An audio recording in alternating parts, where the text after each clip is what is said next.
बिस्मिल्लाहिर्रहमानिर्रहीम। अस्सलाम वालेकुम नाज़रीन। प्रोग्राम मुकाबले में मेरे और आमिर मतीन साहब की तरफ से देखने वालों को हम खुशामदीद कहेंगे। नाज़रीन, नवाज शरीफ और आसिफ अली जरदारी दुबई के अंदर है। पाकिस्तान के सियासी मुस्तकबिल का फैसला करने के लिए ये दोनों बड़े सर जोड़कर बैठ गए हैं। मुलाकातें अब सवाल यह है कि इलेक्शन करवाने के लिए या फिर ओहदों की बंदर बांट के लिए हो रही हैं। इसके ऊपर हम बात करेंगे, मगर इसके साथ साथ इस्तेहकाम पार्टी अपने वजूद से अब तक अदम इस्तेहकाम का शिकार क्यों है? क्या इसके इस्तेहकाम के लिए भी इसको पीडीएम की बैसाखी दरकार होगी? ये भी आमिर मतीन साहब के हम तर्जीह में जानेंगे।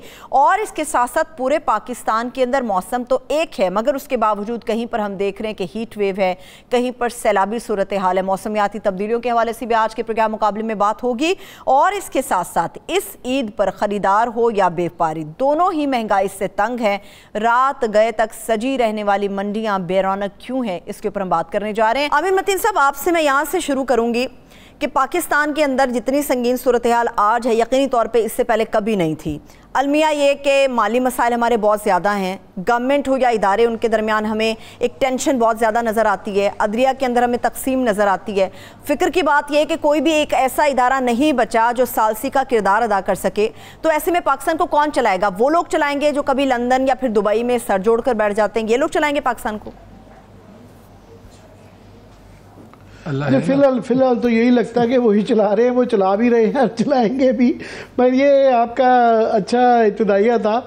मैं चाह रहा हूँ कि मैं, क्योंकि आप लाहौर बैठी हुई हैं, तो ये मैं सवाल जो है ना मोहम्मद मालिक साहब से और आमिर ज़ियाद साहब से पुटअप कर देता हूँ, थोड़ा सा उसमें ऐड करके कि अभी क्योंकि इतने ज़्यादा बेयकीनी की सूरत हाल है कि ये नहीं पता कि इलेक्शन होंगे, कब होंगे, नहीं होंगे, होंगे तो किन हालात में होंगे, क्या उसके अंदर जो है पीटीआई की शमूलियत होगी, कैसी होगी, टॉप लीडरशिप की होगी, सेकंड टियर की होगी। तो काफ़ी सारी अभी इस वक्त जो है दुबई में पीडीएम की लीडरशिप बैठी है, ये फैसले कर रही है, तो ये अभी बाद में होंगे। मैं पहले मालिक साहब से फिर आमिर से एक जो सवाल पुटअप कर देता हूँ कि हम सबको 30-35 साल हो गए हैं, तो ओवरऑल एक लार्जर तारीखी पस मंज़र के अंदर कि हमारे सामने तकरीबन सारे ही पाकिस्तान में सियासी लेबॉर्ट्री है जिसके अंदर कोई तजर्बा है नहीं है सियासियात के स्टूडेंट्स को जो पढ़ाया जाता है, जो नहीं हुआ हुआ। तो मगर माजी एक करीब को करीब रख के, जो कि वो भी मैं 88 से शुरू करता हूँ कि हमारे सामने एक 1988 का मॉडल है जिसके अंदर मोरलेस आज से मुझे रेलिवेंट लगता है कि सारी एक पार्टी, पीपल्स पार्टी उस ज़माने में होती थी, बेनज़ीर साहबा 86 में वापस आई थी, तो उनका एक बहुत ज़्यादा कम बैक का इम्कान था। तो सब पार्टीज़ को इकट्ठे करके जो कि मोरलेस पीडीएम जिस तरह के इस वक्त नज़र आती है आज ये बनवाई गई। उसके बाद 1990 में अगेन पीपल्स पार्टी को ब्लॉक करने के लिए वो असगर खान के केस में वो सारे सबूत मौजूद हैं कि किस तरीके से वो पार्टियों को पैसे दिए गए और किस तरीके से पैसे बांटे गए पीपल्स पार्टी को कट टू साइज करने के लिए। फिर 93 वगैरह छोड़ के 97 आ जाए, 97 के अंदर फिर इस तरह की अगेन इस्टेब्लिशमेंट की इन्वॉल्वमेंट थ्रू 1990s में रही और वहाँ पे पीपल्स पार्टी के पास बड़ी कम सीटें आई मगर अपोजिशन में बैठी और नून लीग के पास एक 2/3 मेजॉरिटी भारी मैंडेट उस ज़माने में कहलाता था। फिर हमने देखा कि 1999 में वो बैठ गया। तो 2002 का मॉडल आया कि 2002 में पूरी इस्टेब्लिशमेंट ने जोर लगा लिया, मार्शल लॉ था, इमरजेंसी थी और उसके बावजूद उनकी सीटें पूरी नहीं हुई, उनको पैट्रियट्स बनवाना पड़ा और जमाली साहब एक वोट से हारे।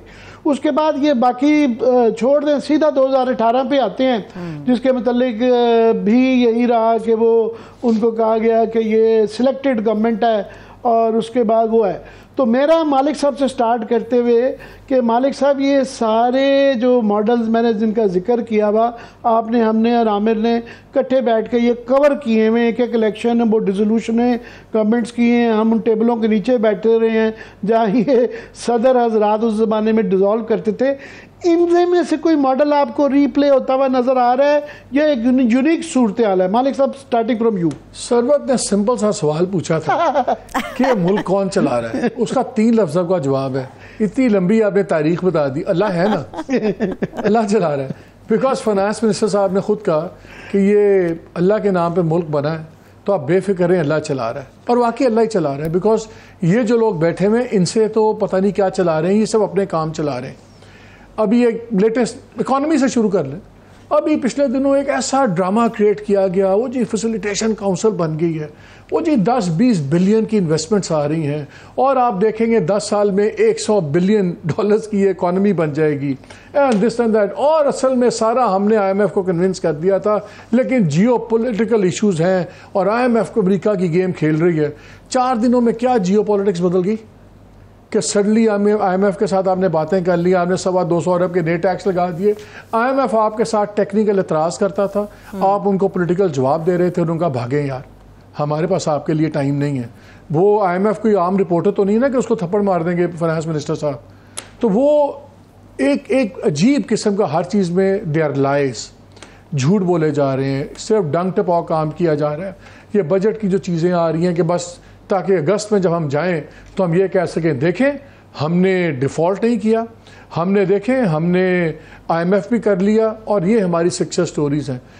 इशू ये है आमिर के गवर्नमेंट तो नहीं चला रही, लेकिन गवर्नमेंट को फ़ायदा ये है कि जितना उनकी लड़ाई का बोझ था वो इंस्टीट्यूशन ने उठा लिया।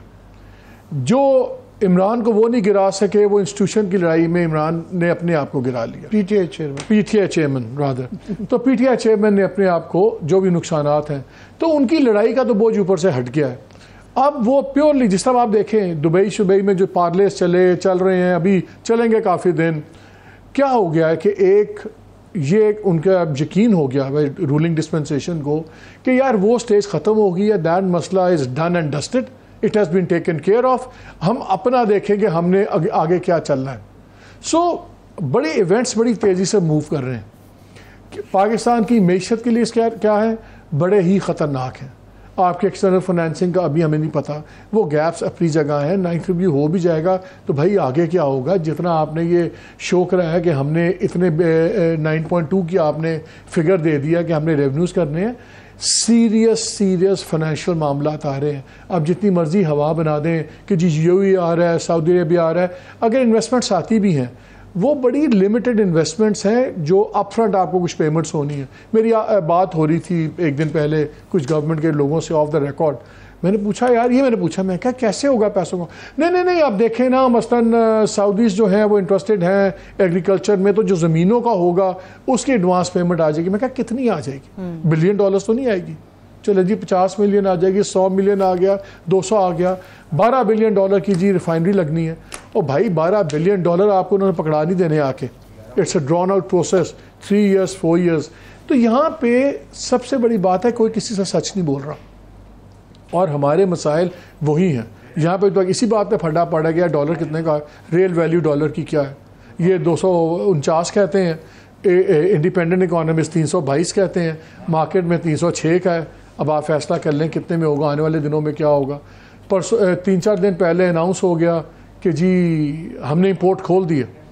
पहले 72 घंटों में आमिर एक भी शिपमेंट रिलीज नहीं हुई थी, ज़ीरो, कागज़ों में खुल गई हुई थी। जो टैक्स है ऑलरेडी उन्हीं को डबल टैक्सेशन हो रही है, 5 लाख वाले पे भी 35% ठोक दिया।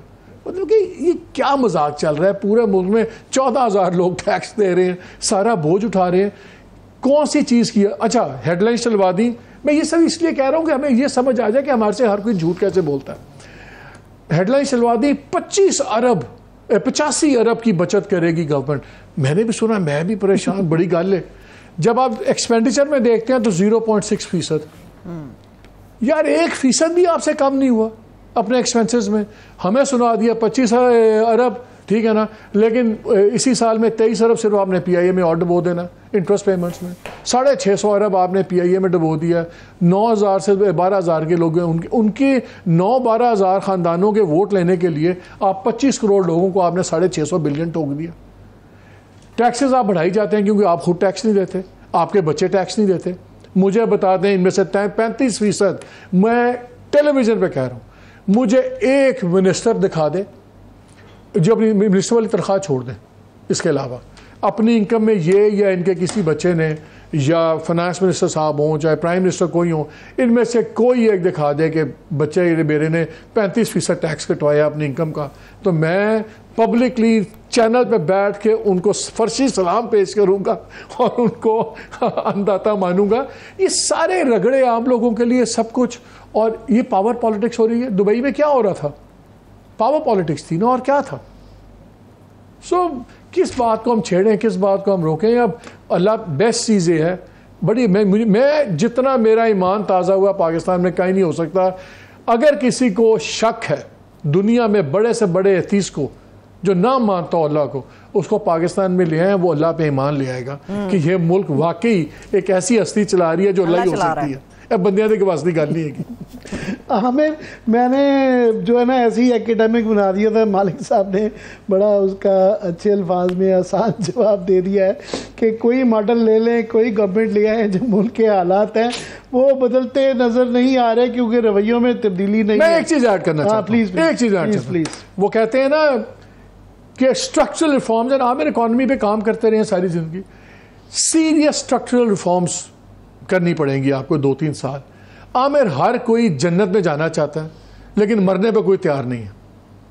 ये इकनॉमिक जन्नत में जाना चाहते हैं लेकिन उसका कष्ट नहीं काटना चाहते। 91 के अंदर जब इंडिया गया IMF के पास, मनमोहन सिंह फाइनेंस मिनिस्टर थे, वो खड़ा हुआ बंदा अपनी पार्लियामान के अंदर और उसने कहा कि ये हमारी तबाही हुई हुई है, ये हम बिल्कुल बुरी हालत में हैं, लेकिन हम ये करेंगे, हम ये स्टेप्स उठाएंगे, हम बाउंस बैक कर जाएंगे। हमारे जब लोग खड़े होते हैं सब अच्छा है, कोई फिक्र की बात नहीं है, ये जियो पॉलिटिक्स है, इंटरनेशनल इस्लाम के ख़िलाफ़ सहूनियत की साजिश है। यार सच बोलें लोगों से, लोग आपकी बात पे एतबार करके लाइफस्टाइल बदलेंगे, कुर्बानी देने पे तैयार होंगे। एक तरफ आप मेरा टैक्स बढ़ा रहे हैं, एक तरफ आप फर्टिलाइज़र पे डैप के ऊपर आप जनाब चाह रहे हैं 5% और साथ उसी बिल के अंदर आप पास करवा रहे हैं कि नहीं यार पार्लियामेंटेरियन जो है ना, ये चेयरमैन वगैरह 1200 से 1600 की गाड़ी लेने दो। 1200 की बनती नहीं है तो सारी 1600 की गाड़ी ले लो।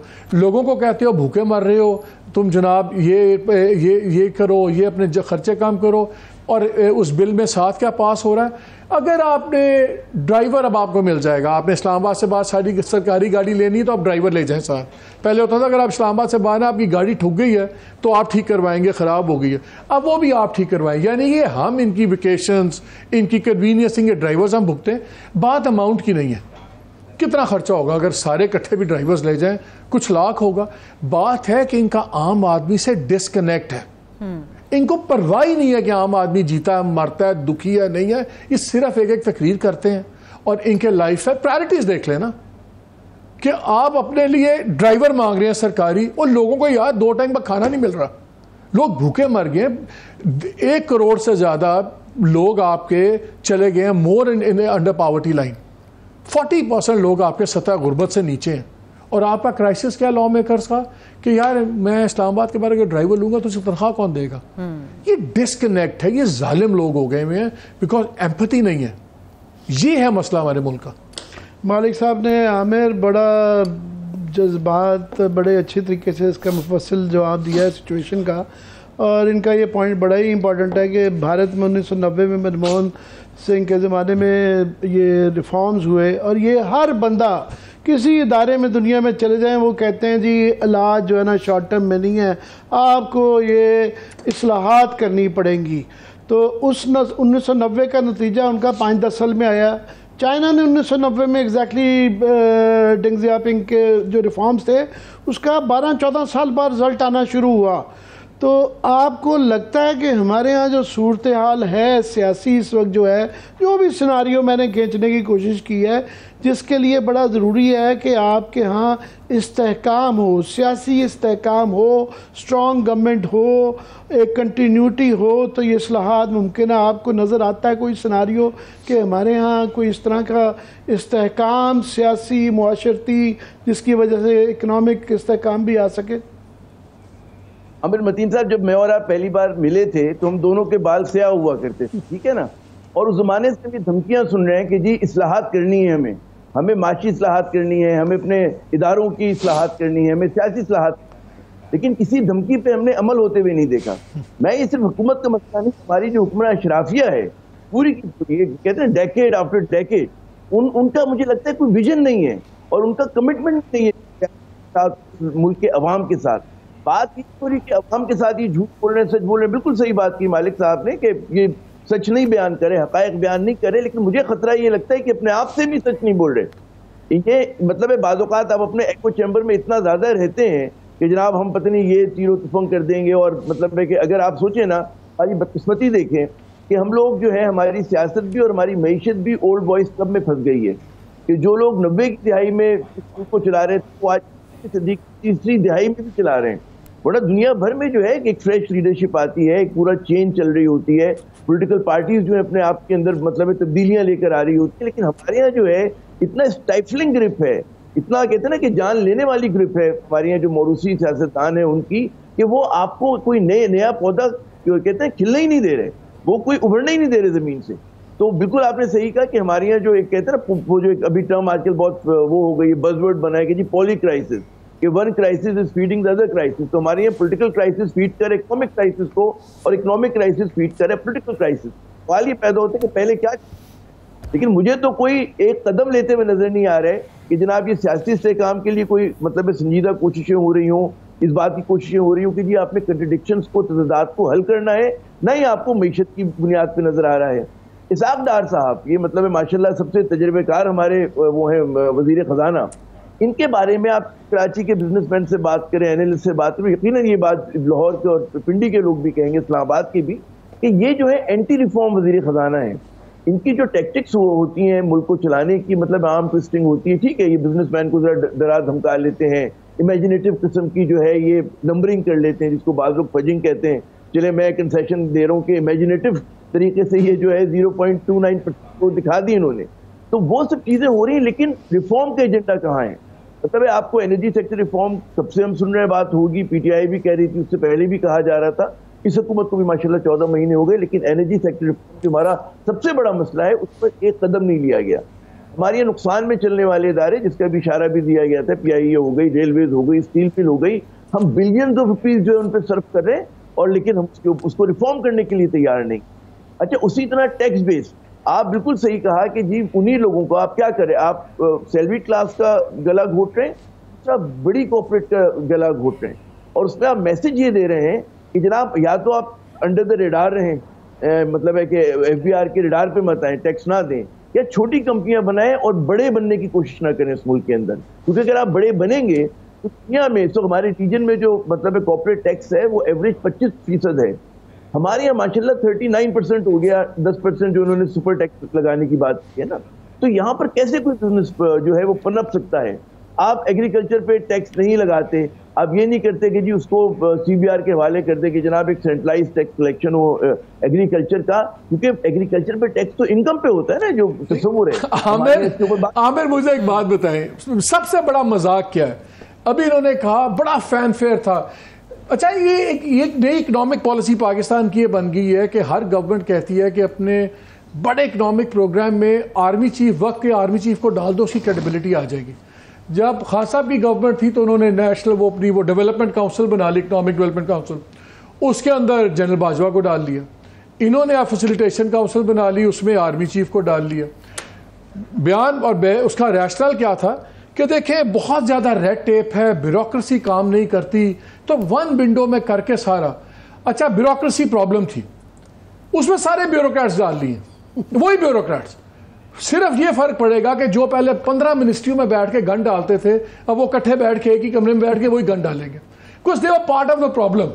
और हाल ये है, बात अंग्रेजी की गलती की नहीं है। मैं नोटिफिकेशन पढ़ रहा था जो पीएम ऑफिस के ऊपर से नोटिफिकेशन निकला, उसमें लिखा हुआ है कि जीजीए कमेटी मेंबर्स होंगे and there will be a 3 tier उसका सेटअप होगा, और वो टायर्स लिखा हुआ है, 3 टायर्स। बात ये नहीं है कि आपको टेयर का या टायर का फर्क नहीं पता। अगर एक बनी है काउंसिल और उसका ऑर्डर निकल रहा है जिसने पूरे मुल्क के फाइनेंशियल मसाइल ठीक करने हैं, और उसमें इतनी कॉम्पिटेंस नहीं है कि बगैर गलती के अपना नोटिफिकेशन निकाल दो और पहली 10 लाइनों में गलती है, ये 28वीं गलती नहीं है, इस शुरू की 5वीं लाइन है। बात यह कि अटेंशन टू द डिटेल का ये हाल है, ये हाल है आपकी कॉम्पिटेंस का, ये हाल है कैपेसिटी का। हमारे मुल्क में कैपेसिटी क्राइसिस है सीरियस, और 2 मसले हैं हमारे मुल्क में। एक कैपेसिटी क्राइसिस है, क्रिटिकल थिंकिंग नहीं है। हमारा मसला है, कोई कहता है ओ जी फौज की वजह से इकॉनमी नहीं चलती, हुकूमत, सिविलियंस कहेंगे जी उनकी वजह से नहीं चलती, वो कहेंगे यार ये लोग हमारे पास आते हैं, ये नालायक हैं। क्रिटिकल थिंकिंग है नहीं, प्लानिंग है नहीं, इनकी स्ट्रैटेजी नहीं है, टैक्टिक्स पे डंग टपाव वाला काम चल रहे हैं। मैं आपको एग्जांपल लेटेस्ट ही देख ली ना, हमें इतनी टोपी बनाई गई, ओ जी इंकलाब आ गया, क्या इनकलाब आ गया यार। आपकी वो ब्यूरोक्रेसी एक ज़माने में ना साइकिल स्टाइल करके फाइल निकालती थी, जो पहले चला उसको साइकिल स्टाइल किया, ज़माना बदल गया, उन्होंने फ़ोटो कॉपी करनी शुरू कर दी। अब ज़माना आ गया कट एंड पेस्ट का। अब वो लास्ट गवर्नमेंट में था, वो इकोनॉमिक काउंसिल थी, डेवलपमेंट काउंसिल थी, उसी को कट पेस्ट किया, उसको फैसिलिटेशन काउंसिल बना दिया। और यार एग्जीक्यूटिव कमेटीज के मेंबर्स भी वही हैं, वही मेंबर्स हैं एग्जीक्यूटिव कमेटी के भी, more of the same. I don't know what is going on. पर आपने बड़ी एक इम्पॉर्टेंट बात की कि डार साहब के हवाले से कि अब वो is become part of the problem, क्योंकि उनको ये एजाज़ हासिल है कि पाकिस्तान की तारीख में किसी और फाइनेंस मिनिस्टर ने इतने बजट पेश नहीं किए जितने उन्होंने किए हैं। तो लार्जली आप कह सकते हैं कि जो भी इकनॉमिक प्रॉब्लम्स हैं वो तो सबसे ज़्यादा कि उसकी कोई वजह हो सकती है तो वो इसहाक डार साहब हैं।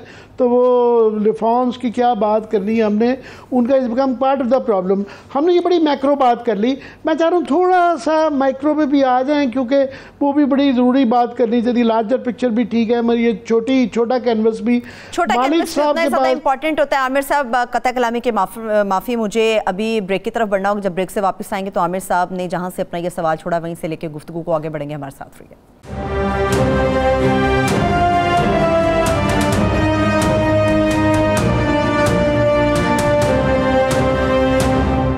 ब्रेक के बाद एक बार फिर से आपको खुशामदीद कहेंगे। आमिर साहब, आप अपना सवाल छोड़ गए थे छोटे कैनवस के हवाले से कि उसके ऊपर भी हमें तवज्जो देनी चाहिए। मोहम्मद मालिक साहब और आमिर ज़ियाद साहब भी हमारे साथ मौजूद है, प्लीज़ कंटिन्यू कीजिएगा आमिर साहब। जी वो वही से मालिक के, क्योंकि सारी चीज़ों की इब्तदा जो है वो घूम फिर के ये सवालों के जवाब लोगों को चाहिए, और ये जिन्हें भी चाहिए कि इलेक्शन क्या हो रहे हैं, और हो रहे हैं तो किन हालात में हो रहे हैं। आपके पास क्योंकि तजज़िये के अलावा इंफॉर्मेशन भी बहुत ज़्यादा होती है, मैं इसलिए आपसे शुरू कर रहा हूँ। देखिए आमिर, बहुत सौ की सिलेक्शन हो गई है, इलेक्शन तो एक बंदे का ही है। अब इशू ये है कि विल ही बी अलाउड और नॉट। जो हालात हैं, जो पिछले दिनों में हुआ है, जो आर्मी चीफ ने भी बातें की अपनी एक मीटिंग में शुरा से, सिक्योरिटी कॉन्फ्रेंस के लोगों से, उसके बाद बड़ी कैटेगोरिकली उन्होंने कुछ बातें की। उनसे किसी ने सवाल पूछा कि आपकी बातचीत नहीं हो सकती, तो उन्होंने कहा मैं किसी से क्यों बातचीत करूं, I don't believe in it, ये गवर्नमेंट का काम है, जिससे करनी है करें। उन्होंने तब ये भी कहा कि आप मंडे तक नताइज देख लेंगे जो हम अंदर चीज़ें कर रहे हैं। तो फिर मंडे को आपने देखा प्रेशर आ गया, और उसमें बड़े लंबे 2-3 रूल्स उन्होंने अपने मार्केट में ले आए हैं। एक तो उन्होंने कहा कि जी हम सब कुछ नहीं छोड़ेंगे, लेकिन हमने शुरुआत घर से की। तो उन्होंने अपनी एग्जांपल्स बना दी, major generals, lieutenant generals, top, और फिर फैमिली रॉयल्टी क्या होती है इंस्टीट्यूशन में, 4 स्टार जनरल्स की फैमिलीज, उसका भी उन्होंने कह दिया। एक की जी दामाद भी हैं, वाइफ भी हैं, सारे हैं, they are facing the music and everything.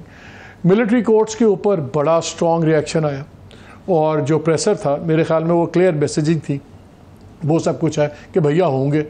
और मेरे नज़दीक में तो सुप्रीम कोर्ट एक बार फिर ब्लिंक कर गई है।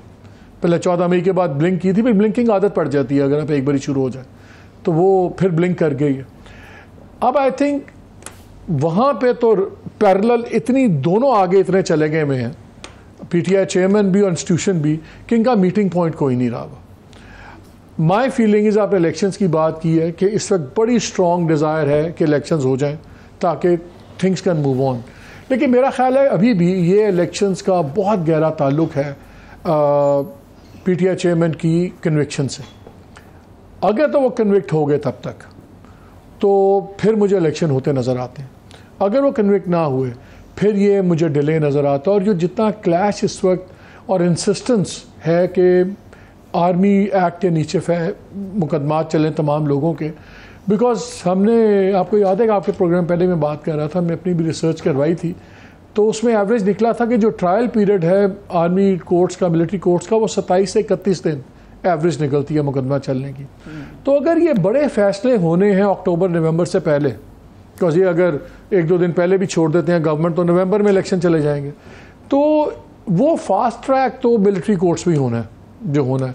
एंड आई थिंक अब जितनी अब बातें 9 मई के बाद अब खुल गई हुई हैं, मेरा नहीं ख्याल कि इसमें किसी को अब कोई लिहाज रखना है किसी ने कि नहीं नहीं इसको दुनिया क्या कहेगी, लोग क्या कहेंगे। I think now objectives are very clear कि अल्लाह के मौत जो हो तो हम उसमें कुछ कह नहीं सकते, लेकिन अगर इंसानों के हाथ में हुई और जैसे आपने शुरू में कहा, जितनी बारी हमने यहाँ मॉडल्स देखे हैं, सिस्टम देखे हैं, मुझे खुद लग रहा है कि मुझे तो ये अल्ताफ़ हुसैन मॉडल रिपीट होता नज़र आ रहा है। जो कराची के लेवल पे था वो मुल्क के लेवल पे नज़र आ रहा है।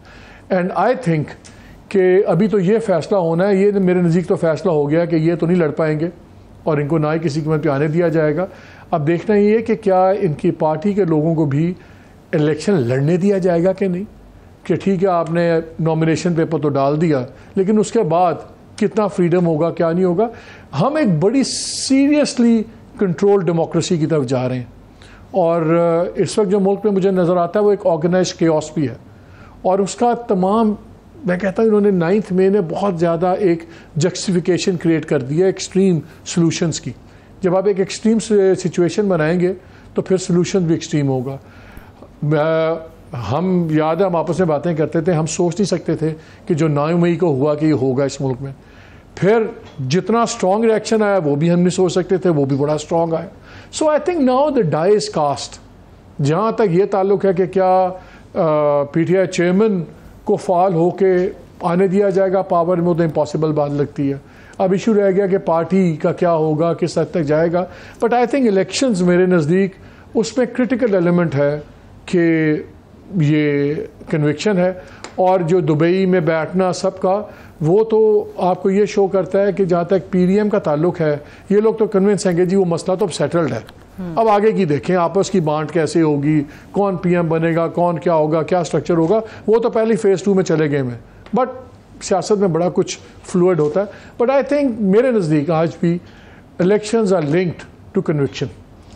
मालिक साहब ने आमिर बात की कि कंट्रोल्ड डेमोक्रेसी का हम एक नया मॉडल जा रहे हैं। वैसे तो 75 साल हार्शर मॉडल ये इसलिए कि कंट्रोल तो हमेशा ही रहे हैं। हाँ। कई दफ़ा डायरेक्टली कंट्रोल रहे हैं, कई दफ़ा इनडायरेक्टली रहे हैं। सो इनडायरेक्टली कंट्रोल का ये प्रॉब्ली मालिक साहब का फ्रेज़ अच्छा है कि हार्शेस्ट मॉडल है ये। मुझे भी यही लगता है। ये इसमें जो मालिक साहब ने अपना तज़िया दिया है कि ये क्योंकि वैसे ही जो है अहम है कि सिविलियंस को जब अदालतों के अंदर ट्रायल होगा तो ये एक नज़ीर बनेगी जिसका कि इसके अंदर आने वाले दिनों में हमने देखा है कि जो लोग आज बना रहे हैं इसके हक़ में हैं, कई दफ़ा हमने माजी में देखा वो इन कवानीन के विक्टिम खुद भी फिर बनते हैं। सो इसलिए अहम ये इसलिए भी है कि इसमें इस बात का इम्कान हो सकता है कि PTI चेयरमैन भी लटकाए जा सकें। तो ये जो ब्लिंक वाली सूरत मालिक साहब ने बताई है कि अदालतों की तरफ से पिछले इस वक्त कोई 6 अहम केसेस चल रहे हैं, स्टार्टिंग फ्रॉम NRB के तरमीम से, वो जो नैब की तरमीम जो थी उससे ले के फिर 14 मई का केस चल रहा है, फिर प्रैक्टिसेस एंड रिव्यू वाले केसेस चल रहे हैं, उसके बाद ये अब अदालत के अंदर केस चल रहा है, एक ऑडियो लीक्स का चल रहा है। If I may quickly add one thing, आप मिलिट्री कोर्ट्स वाला केस देख लें।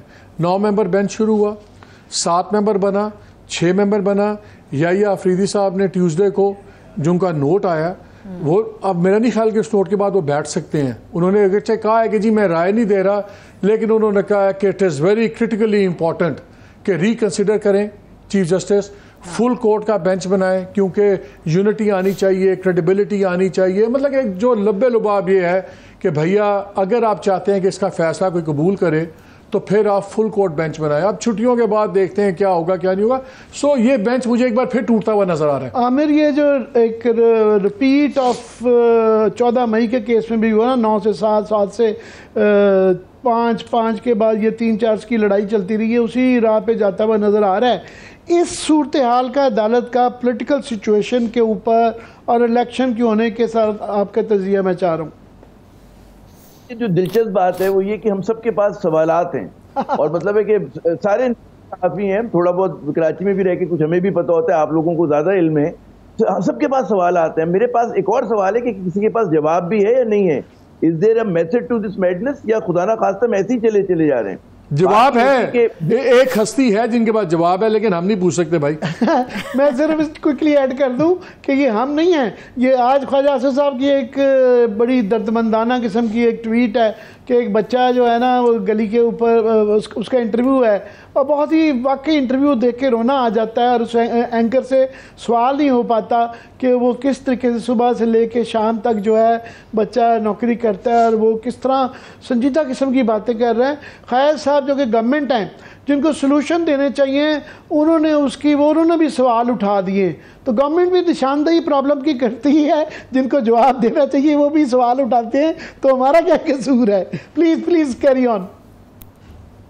हम सबके पास सवालात और जवाब जो है गालिबन एक शख्स के पास है या दो चार लोगों के पास है, लेकिन उस जवाब के बावजूद जो महदूद है किसी के पास, यानी कि गैर यकीनी की फजा जो है बहुत ज्यादा कातिल हो गई हमारे लिए। और किसी भी मुल्क के लिए आप सोचें, कोई बड़ा मुल्क भी हो, बड़ा तरक्की याफ्ता मुल्क भी हो, अगर 14-15 महीने या 2 साल के करीब हमारे यहाँ पॉलिटिकल इंस्टेबिलिटी रह चुकी है और इसके खत्म होने के आसार नजर नहीं आते, तो सोचें कि जो कहते हैं ना कि ढांचा किस तरह से स्टेट का हिल गया होगा कि इस वक्त जो है सब लोग जो है उनको नहीं पता कि कल आने वाले कल में क्या होगा।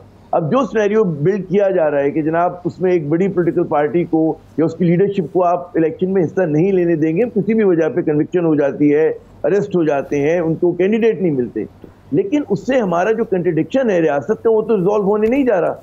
जो भी मतलब है कि हुकूमत बनेगी, लोग क्वेश्चन करेंगे कि जी बहुत सारे लोग उसमें वोट नहीं डालेंगे, उसकी लेजिटिमेसी फिर क्वेश्चन मार्क हो जाएगी। तो यानी कि हम लोगों ने तय कर लिया कि इन इंतखाबात के बावजूद हमारे में जो गैर यकीनी सूरत हाल है वो जारी सारी रहेगी।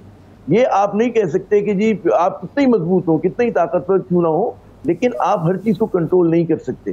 तो बात ये होती है कि फिर अनइंटेंडेड कॉन्सिक्वेंसेस होते हैं बहुत सारे आपके फैसलों के, कि आप समझते कि मैं इस चीज को यूं हल कर लूंगा तो उसकी जगह एक बड़ा मसला पैदा हो जाता है। लेकिन जो हमारे यहाँ एक कहते हैं ना कि जी पार्लियामेंट के जरिए होना चाहिए, चीजों को आइन के तहत होना चाहिए, वो तो हमने उठा कर रख दी है।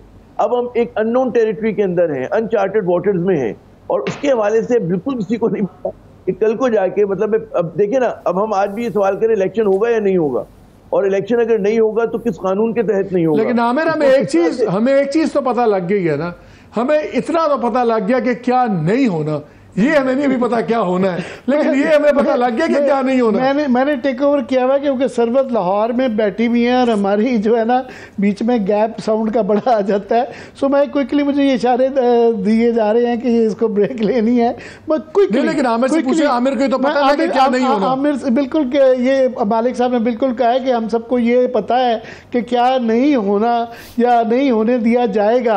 अब होने के मतलब जो है ना, मैं क्विकली तजिए के बगैर आपसे आमिर शुरू करता हूँ।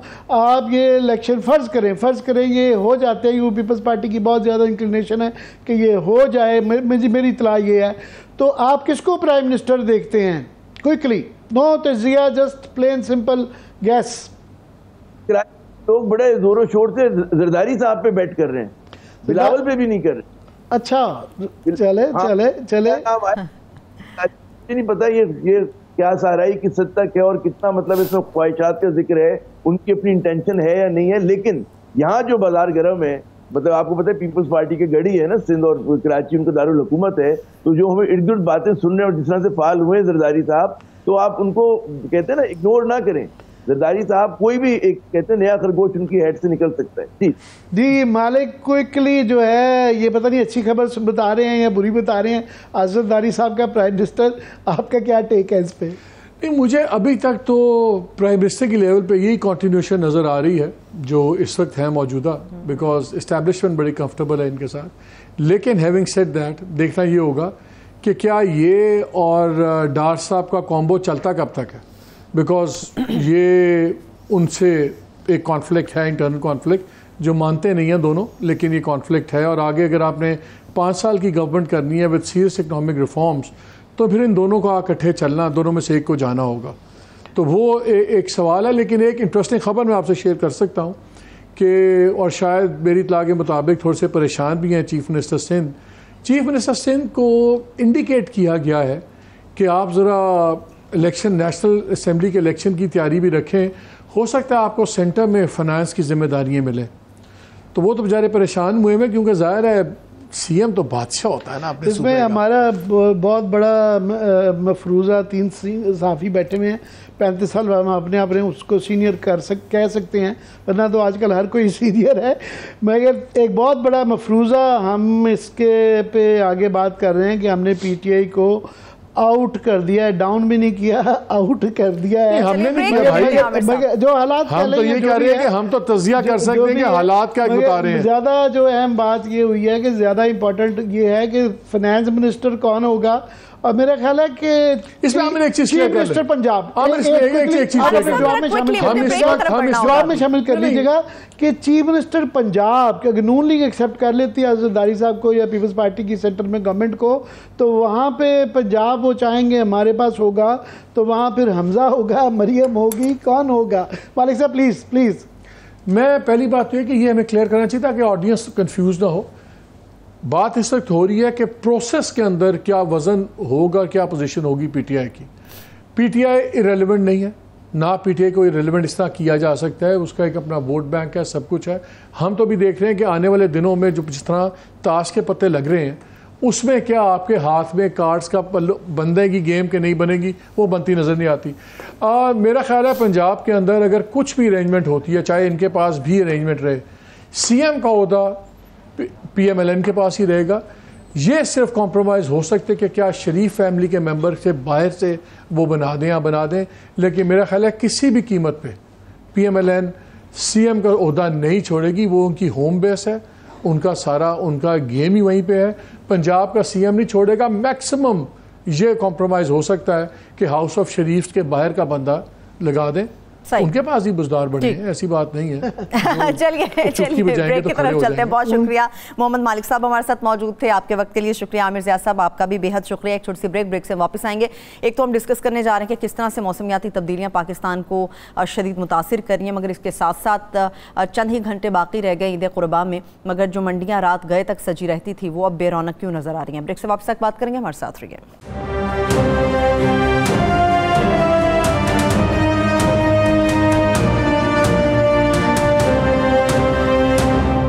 ब्रेक के बाद एक बार फिर से हम आपको खुशामदीद कहेंगे। आमिर साहब, मैं सवाल एक ही करूंगी क्योंकि वक्त कम है, आप दोनों मामलात की तरफ बढ़ जाइएगा। एक तो ईद के हवाले से हम बात करने जा रहे हैं, मगर दूसरी जो खतरनाक और फिक्र अंगेज खबर है या बात है वो पाकिस्तान के अंदर बढ़ती हुई मौसमियाती तब्दीली है। कहीं पे गर्मी है, कहीं पे सैलाबी सूरत हाल है, इसको आप किस तरह से देख रहे हैं? जी कल ईद है और इस ईद में क्लाइमेटोलॉजी की तरफ से पहले ही जो है ना ये बड़ी मौसमियाती तब्दीलियों की एक जो तब्दीली हमारे यहाँ आ रही है कि गैर मौसमी बारिशें, और ये 5-6 दिन बताया जा रहा है, वार्निंग्स दी जा रही हैं कि बहुत ज़्यादा बारिशें पाकिस्तान के बेशतर हिस्सों में होंगी।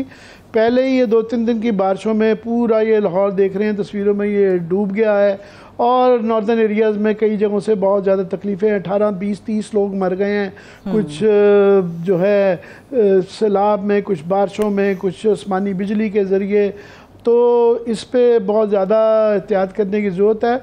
बाकी मैं लास्टली कहूँगा कि हमने कल ईद का दिन है और अच्छी बातें करनी चाहिए, तो आज के दिन जो तज़िया हुआ उसके बाद कोई इतनी अच्छा मुंह में टेस्ट नहीं वो छोड़ जाता, मगर क्या करें, हकीकत पसंदी भी यही है कि इस वक्त ऐसी ईद भी जो है बड़ी कम देखी होगी कि लोड शेडिंग इससे पहले चल रही है, और बकरों की मार्केट जो आज के दिन के मार्केटें आबाद होती हैं, मार्केटों में भी उन्हीं अब बकरे लोग अफोर्ड ही नहीं कर सकते। बकरे तो छोड़े, लोगों के पास कपड़े नहीं हैं, खाने पीने की अशिया का नहीं है। तो मैं अपने ख़ानदान के बुज़ुर्गों से और अपनी मेरी वालदा बहुत छोटी थी, बचपन में ये सुनते आ रहे हैं, क्योंकि हमारे आपको याद होगा पाकिस्तान की जो 14 अगस्त आई थी वो 27वीं रमज़ान को आई थी, फ़ौरन बाद उसके ईद आ गई थी। तो हमारे ख़ानदान की बड़ी एक खूनी किस्म की हिजरत की कहानी है। हमारे एक आधे मामू ने किताब भी लिखी हुई है हिंदुस्तान से पाकिस्तान तक, तो मशरक़ी पंजाब से यहाँ तक लाहौर तक पहुँचते हुए आधे से ज़्यादा लोगों को शहीद कर दिया गया था। मगर बुज़ुर्ग ये बताते थे, वालदा भी बताती थी कि बहुत उदास ईद थी, मगर क्योंकि पाकिस्तान बना था तो उम्मीदें बहुत ज़्यादा थी कि ये हम इससे ओवरकम कर लेंगे, हम इससे गुजर जाएंगे, हम ठीक कर लेंगे। और काफ़ी चीज़ें हमने बहुत ठीक की। हमारी बहुत बड़ी अचीवमेंट है कि हमने 75 साल में कहाँ से कहाँ तक पहुँचे।